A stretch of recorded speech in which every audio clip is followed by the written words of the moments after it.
বন্ধুরা, যখন বৃষ্টি নামে তখন আমরা আমব্রেলা বা ছাতা ব্যবহার করি।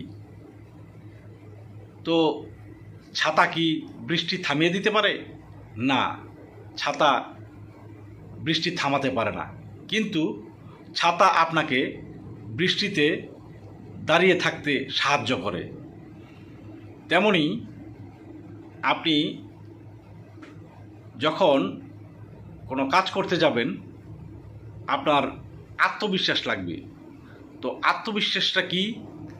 আত্মবিশ্বাস হচ্ছে যে আপনি কোনো কাজে গেলেন, আপনি চিন্তা করতেছেন যে আপনি কাজটা করতে পারবেন কি না। তখন আত্মবিশ্বাসটা আপনাকে বলে যে তুমি এগিয়ে যাও, আমি আছি তোমার সাথে। তাই সবসময় আত্মবিশ্বাস নিয়ে কাজে ঝাঁপিয়ে পড়েন। সফল একদিন না একদিন আপনি হবেন ইনশাআল্লাহ।